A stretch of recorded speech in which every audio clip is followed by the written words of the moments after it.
Hello, dobry den. My name is ELIAV. There we go, got my mic there. And I'd like to say hello from Israel and speak to you a little bit now about artificial intelligence and how it's leveling the human playing field.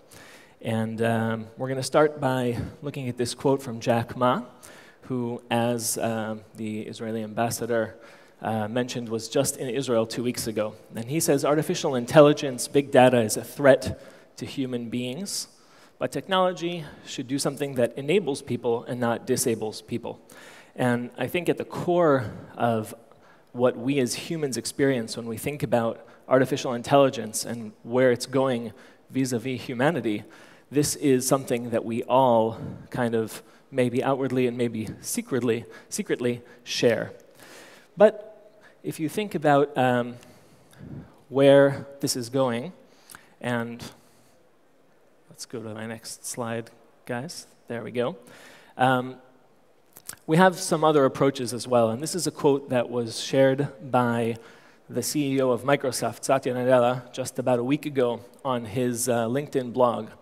And he pulled out a quote from Mark Weiser, who was a scientist at Xerox PARC, one of the places where the modern personal computer was invented in California. From 30 years ago, he said, the most profound technologies are those that disappear. They weave themselves into the fabric of everyday life until they are entirely indistinguishable from it. And looking around this room today, from your pocket to all of what's going on around us, it's true, it's here. This was prophetic. Artificial intelligence and technology is all around us, it's everywhere. And this is where Orcam comes into the picture. At Orcam, we've developed a tiny device that I'm going to show you that harnesses the power of artificial intelligence, and specifically artificial vision, and allows you to level the playing field, specifically for people who are blind or partially sighted or have a visual or other disability. It was started by Professor Amnon Shashua and Ziv Aviram in Jerusalem 8 years ago. They're also very well known for being the founders of Mobileye, which is a world-renowned leader in autonomous driving and collision avoidance and driver assistance systems for cars.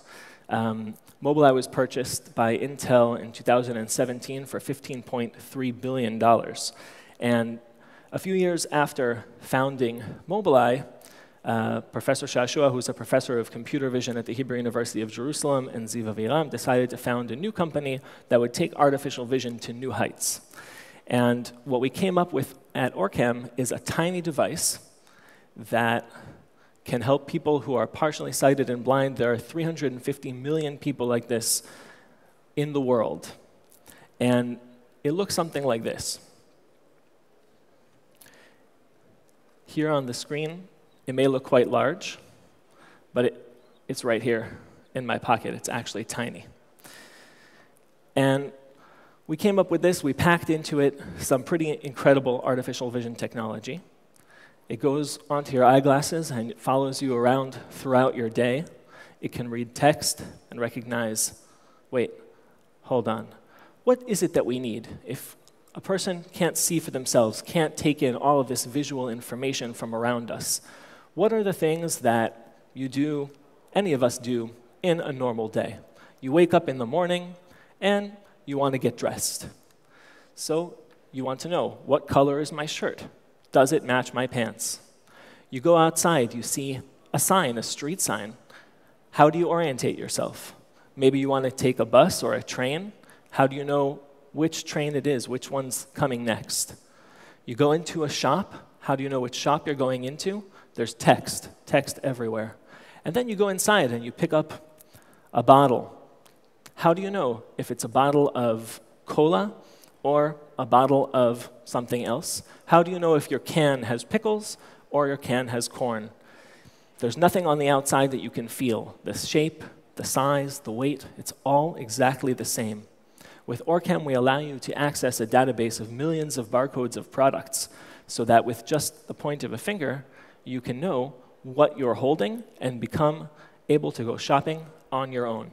Money Notes In some places in the world, money notes are all the same shape, all the same size, all the same color. Very difficult to know when you're handed some change. Is it a 5 or is it a 20? Faces. We built in breakthrough face recognition technology. And our device will tell you if the person in front of you is a man or if it's a woman. And if it knows you, it'll just simply say your name. And of course, reading. The feeling of holding a newspaper or a book, the feeling of just picking up a piece of text and reading it just like everybody else. This is something that those of us who do every day take for granted. But for some people, this is a feeling that they miss dearly. And we are able to give that back to them. And not only did we pack all of this functionality into a tiny device, but we created a user interface that is unique because it has no buttons. All you have to do is point, and the camera on our Orcam MyEye device sees the gesture, sees you pointing, and knows, now I would like to know what's in front of me. If it was constantly telling you everything it saw, it would be really annoying, and you would just turn it off, right? So this is a wonderful balance between usability and technological power, between taking the value provided from the artificial intelligence engine and incorporating it into the user experience in a very special way. If you look at who these people are that need this, in addition to people who are blind and visually impaired, you have people with aphasia, 26 million people in the world. People with reading difficulties, such as dyslexia, easily over 1 billion people in the world who have some type of reading disability. And then there are people, especially older individuals, who have reading fatigue, for whom it's hard to read. Your eyes tire. And there's a demographic of people, professionals and students, who need to read vast amounts of text in their daily life. Very difficult, very tiring. Altogether, when you look at all of these people, there's probably over 1 billion people in the world that we can help with our technology. For some people, it becomes an absolute necessity, and for others, it's a force multiplier, allowing them to go through their daily lives with a little bit of a boost. This is what the technology looks like from the inside. We've got the best minds, researchers and developers who are building hardware and software, who enable the camera to decode the image using deep learning algorithms and provide value. So we can break down the text, we can identify what's interesting to us, we know how the structure works, we don't read across columns, we know how to read down, and handle all kinds of different structures of text. And now, PowerPoints are good and videos are great, but even better, I want to show you how it works. On my glasses here, I have a tiny magnetic mount, and the tiny Orcam MyEye device, just the size of a finger, snaps onto my glasses.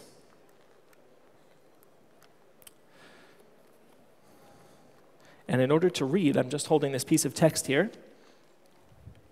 In order to read it, all I have to do is point, and here we go. The camera's going to see the pointing gesture, snap an image. Let's make sure it's awake. Volume max.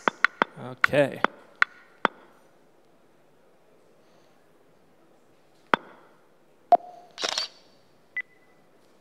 (9:50 a.m.)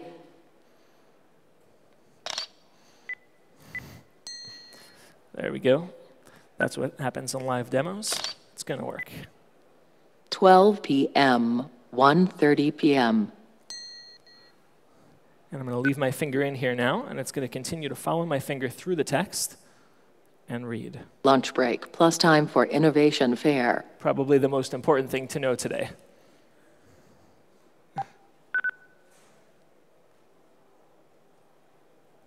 It's waiting to see Blank what area. It is. Blank area. It's giving me verbal feedback telling me what is or isn't there. And you see that the built-in LED lights are lighting up for me because this room has slightly challenging lighting.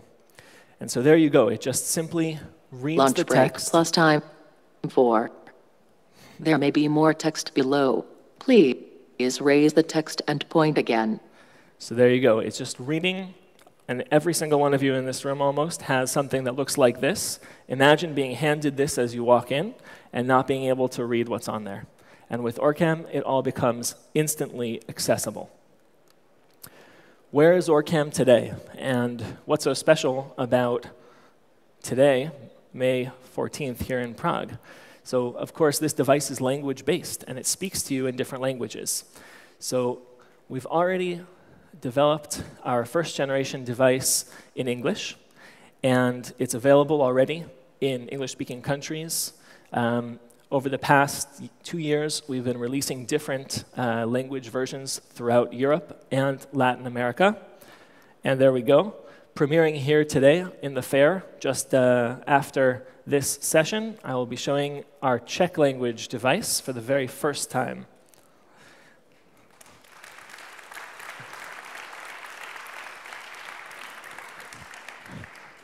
Děkuji.